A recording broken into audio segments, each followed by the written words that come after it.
Okay, hi guys, Ed here from Bolt Fun. Today I'm just going to give you a quick overview and update on our most recent design sprint that we did for the Bolt Fun platform. We're working on a brand new feature called tournaments, and what I'll do is I'll give you an overview of what that is, what we plan on doing with them, and how we went about the sprint, and then taking a quick look at the outcome of the sprint, which was actually a prototype.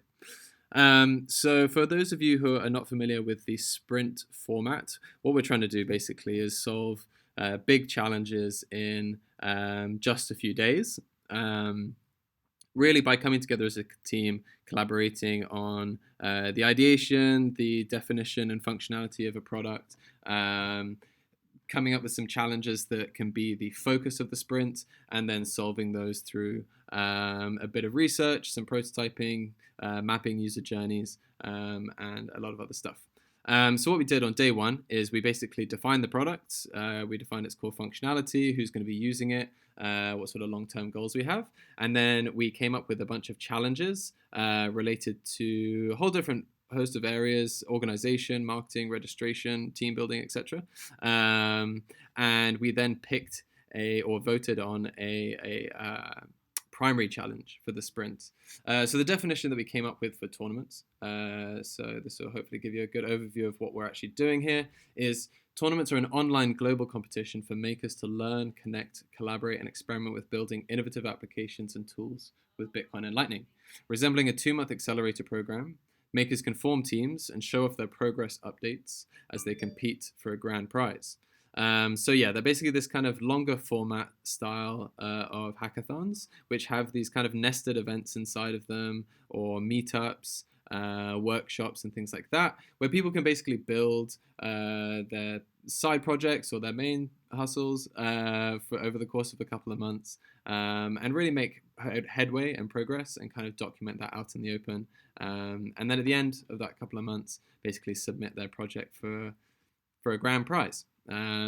So the primary challenge that we came up with for this sprint was, how might we allow makers to register for a tournament and find a team? So for those of you who have taken part in our previous Shock the Web hackathons, the way that this used to work was basically we had a website where the information of the hackathon was kind of displayed. We then got people to fill out some details and register through an Airtable form. We collected emails, and then we sent information out, and got people to sort of take part, jump in the Discord or the Bolt Fun Slack, whatever it was. But there was kind of an issue with the lack of transparency around knowing which users are taking part, who's forming teams, who's hacking on what. And a lot of the time it kind of ended up with just some really last minute submissions, because we didn't really know who was taking part. We had a rough idea, but what we kind of want to do is have a far more integrated feature into the Bolt Fun platform, so that it's all a lot more native. People are using their maker profiles, and we can track a lot more of the progress, and people can kind of build in public.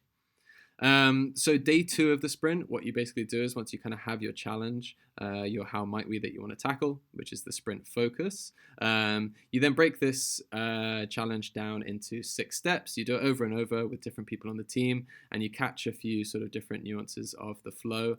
And then what you do is you kind of piece it together in a much more detailed user journey. So as you can see here, it's kind of split up into discovery, learning, using, and then finally reaching the end goal. Essentially how it works is someone discovers the tournament through maybe an online advertisement or maybe through our platform. They view some of the details on the tournament page, whether it's a website or part of the Bolt Fun platform. They then decide that they want to take part, so they click register. They go through the registration flow, either linking their account or confirming the account that is already linked. And then we provide some calls to action on a success message, which basically says, well done, you've registered successfully. Do you want to find some people to hack with? Or do you want to find an idea to hack on? This then pushes them into the finding team members part of this challenge. And eventually, hopefully, they message someone, find someone that they want to team up with, message them, and form a team. On day 3, again, what you basically do is kind of between day 2 and day 3, once you have this journey, you think, okay, what other platforms do something similar? what other user journeys have I taken, whether it's within this industry or within another industry as well. Sometimes it's good to think outside the box. And you kind of collect a whole load of screenshots and videos, and then you basically go through them kind of one by one, and everyone talks a little bit about some of the screenshots that they've captured, what they liked about it, what they didn't like about it, and how it can kind of relate to the product that we're building. We also do some crazy sketches just to try and get the creative juices flowing. And then eventually what we do is we kind of patch this all together in a bit of a Frankenstein wireframe, where it's just a whole bunch of random elements which hopefully give the designer or whoever's creating a prototype some sort of storyboard that they can go and then use to create the product from. We then obviously create the products, we prototype it, and we test it on users. And that's kind of the stage that we're at now. Is we have a prototype, but we want to get some feedback. So what I'll do is I'll take you through it now. But if you have any feedback, again, I'll provide a link as well so that you can click through it yourself. But if you have feedback, design critique, whatever it is, we'd love to hear it. So please just let us know in the Slack channel. So discovering the tournament, as we said, this could be through Twitter, or maybe it's through our own tournaments page. As you can see in the top nav bar, we've got a tournament section. Let's say the user clicks on that, they're taken to this page, and we'll have a big banner for this next tournament that's coming up. Whether or not it's called Shock the Web is undecided. It probably actually won't be. So let's just imagine that this is for the tournament that we want to take part in. Cool, when we click on it, it takes us through to a nice sort of looking portal page. Again, we kind of said that we want all of this stuff to be done slightly more like in-house. Obviously, we're using these Bolt Fun profiles, maker profiles that people are creating, and it's going to make the whole registration and account linking process so much easier. But it does mean that we have to kind of like host it as a web page, obviously, on makers.boltfun. So when the user gets to this page, they see an overview of the information of the actual tournament itself. So the name, the date, they see this kind of like countdown, some of the sponsors, obviously a big register button with how many makers are taking part. So hopefully that I get drawn to that straight away. But we also have information on the prizes, who's going to be judging, some frequently asked questions, and then also maybe some developer or designer resources. And maybe also some ideas to hack on. It would also be cool if we got makers to actually submit these ideas themselves, hopefully. But yeah, let's say the person is pretty interested in this event. They want to take part, so they click register. And the first stage of this process is that basically what we say is, cool, you're currently logged in using this profile. Would you like to use this profile to continue with your tournament registration?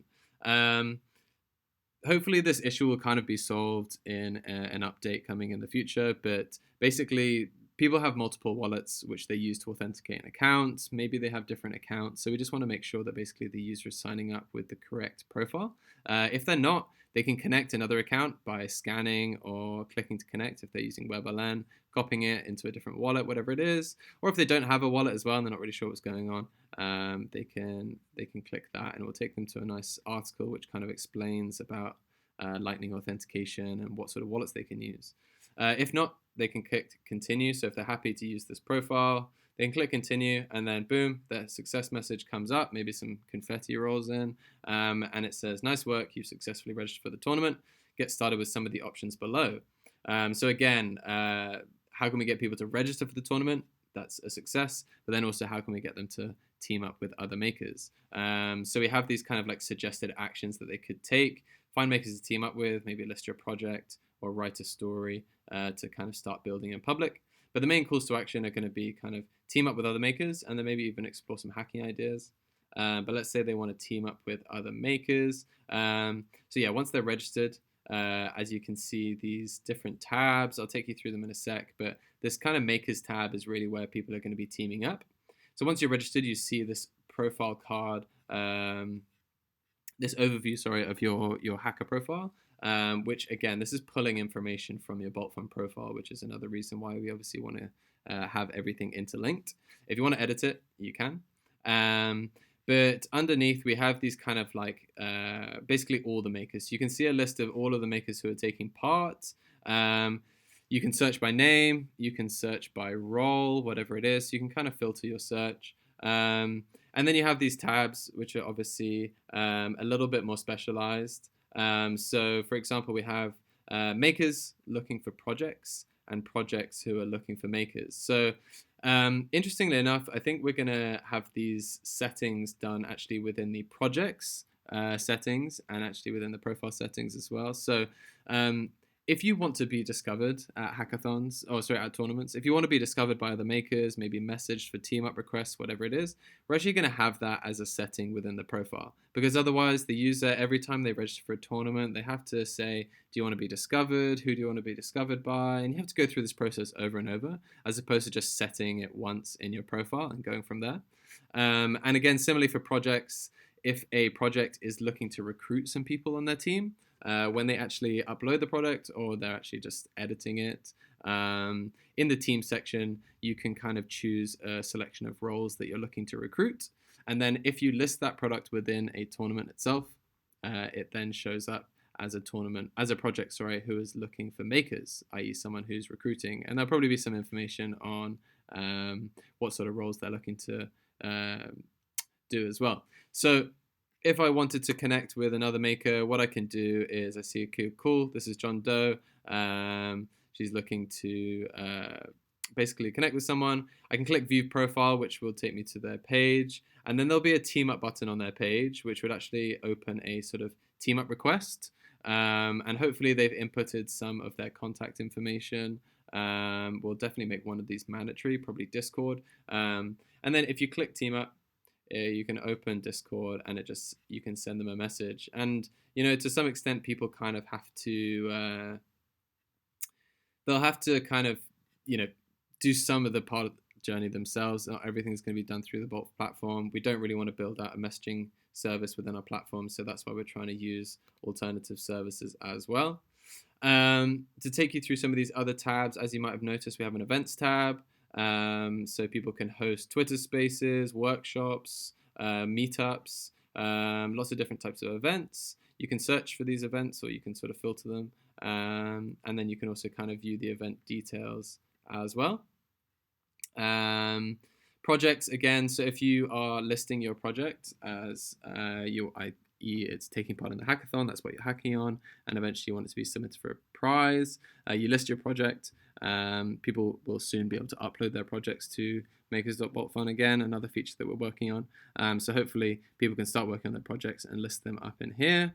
And then eventually, it might not be for this tournament, but we'll also have an activity tab, so we can keep a track on who's providing regular updates, which projects are being worked on the most, who's providing sort of regular and transparent updates as people sort of build in public, because that's kind of the ethos that we want to encourage through the platform and through the hackathons. So that is it for the tournaments feature. What we would love from you guys is just a little bit of feedback. If you have some sort of design critique, or if you think that something could be done slightly better, or if you have other ideas for platforms which have certain features which we could integrate, whatever it is, just let us know, and we would love to hear your feedback. But that's all from me, guys. Catch you next time.